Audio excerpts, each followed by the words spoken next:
General Wilkins, retired na po ba kayo? Yes, Mr. Chair. Bago po kayo nag-retiro, ano po ang rank ninyo?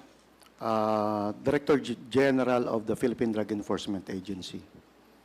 Noong 2001, saan po kayo naka-assign? Come again, the date, Mr. Chair? Noong 2001 po, saan kayo na-assign? 2001, I was assigned as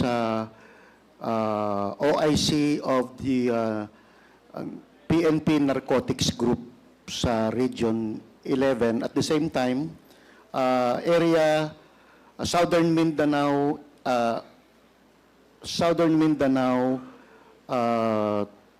team leader po ako ng PACER during that time.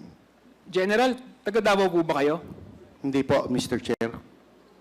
Matagal na po ba ninyong kilala si former President Duterte?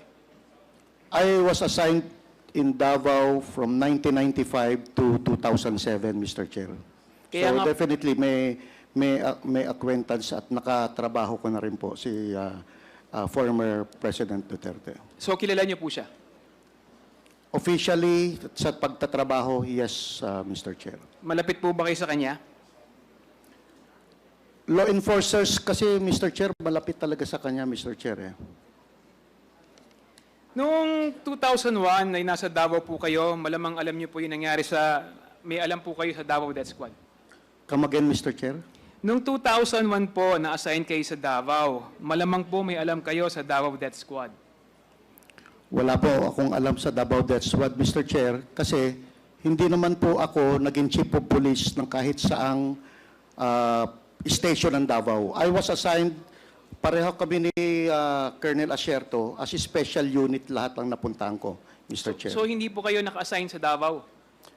Buong Region 11, Mr. Chair, yung assignment ko. Saan po yung Not really on Davao. But ang cover ko, Mr. Chair, is Region 11. Saan po yung opisina ninyo naka-base? Davao City, Mr. Chair. So ibig sabihin, sa tagal nyo sa Davao, hindi nyo narinig yung Davao Death Squad? May mga balita, Mr. Chair, na may Davao Death Squad. Ano po ang masasabi nyo tungkol dito? Kasi, Mr. Chair, kung araw-araw na balita, tapos hindi mo naman ma-identify, you will just accept it as it is. Na meron death squad, but you don't know who they are. General Villanueva, kilala niyo po ba si Arturo Las Cañas? Hindi po, Mr. Chair. Hindi po kayo magkakilala? Hindi ko kilala kahit, hindi ko man lang nakita ang mukha niyan, Mr. Chair, for my almost 12 years. Okay po. Sir, naging head po kayo ng PIDEA, tama po ba? Opo, Mr. Chair. Masasabi po ba natin na ang PIDEA is mahalagang component yan ng war on drugs ng ating Pangulong Duterte nung panahon niya? Yes, Mr. Chair. Ibig sabihin po, pinagkakatiwalaan niya po kayo? Yes, Mr. Chair, but I just want to explain, 2020 po ako nag-Director General ng PIDEA. Tama po, pero siyempre, pinagkakatiwalaan niya po kayo, kaya niya kayo in-appoint doon. Yes, Mr. Chair. Ibig sabihin po, sa pagtitiwala na yon, kilala niya po kayo. Yes, Mr. Chair. At kilala niyo rin po siya. Yes, Mr. Chair. Meron po ba kayong personal na relasyon? Wala po, Mr. Chair. Ang relasyon po namin, pag droga, akin. Walang pakialam kahit kay Nino. Kahit polis, walang pakialam. Pag droga, PIDEA. Masasabi niyo po ba na ang war on drugs si Presidente Duterte ay isang naging success? Mr. Chair, except for those EJKs,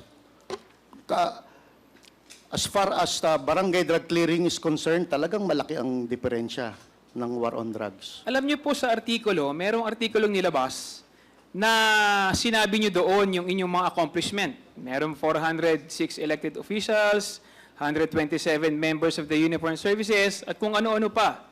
Pero hindi niyo nabanggit doon sa report ninyo kung ilan yung namatay doon sa war on drugs. Mr. Meron po ba kayong tali ng panahon na yon ng PIDEA? Mr. Chair, during that time kasi, Mr. Chair, PNP po ang nagbibigay niyan eh.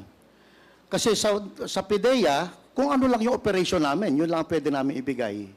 But I cannot say anything dun sa namamatay nang hindi ko wala naman kaming knowledge. For example, yung mga death under investigation. Sa police po yan, Mr. Chair. Hindi ba kayo kasama doon? Hindi ba Hindi kayo po kami ini-inform ng kasama ano? doon. Hindi. Hindi ba kayo ini-inform ng opisina ninyo, ng PNP?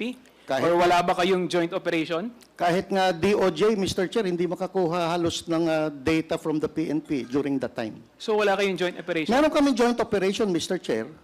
And some of them resulted to death of those suspect. But, Mr. Chair, we also share death sa aming mga kasama. Pero kanina sinabi mo na pagdating sa drugs sa Jew eh.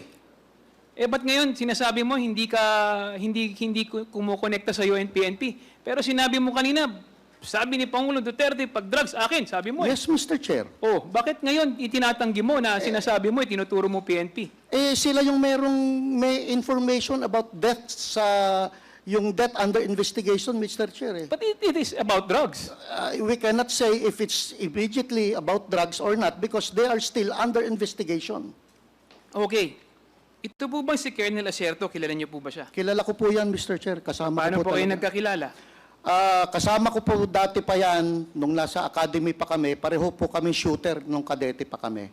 And then, nung nag-narcom ako, nag-PDEA ako, nasa EDSOT po siya, magkasama rin po kami halos. Aware po ba kayo tungkol sa intel report na ginawa niya tungkol kay Michael Yang, Alan Lim, Johnson Chua at si Alan C? Aware po ba kayo dun sa report na ginawa niya tungkol sa Shabu Lab raid sa Davao?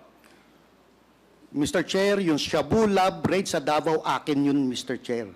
Isinama ko lang siya dahil gusto naming mag-collaborate ang PNP at PDEA during that time.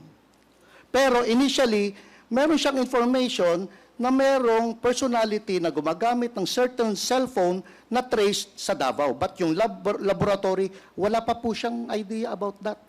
Kami po ang unang nakapunta sa Arlene apartment at ma-identify lahat ng personalities na naandun. Hanggang sa itinuro po kami for 2 months na ituro kami sa Dumoy clandestine laboratory, Mr. Chair. So Pero yun po- kasama na sila during the surveillance operation. So inaamin po ninyo na yung operation na yun ay sa PDEA. Joint operation yun, Mr. Chair.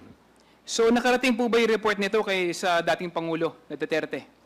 Naibigay niyo po ba yung report sa kanya regarding dito? Regarding kanino po, Mr. Chair? Doon Na sa pangalan? ano nyo, operation ninyo? Yeah, operation before the actual actual clandestine laboratory operation, kinausap po natin ang aming si Mayor Duterte.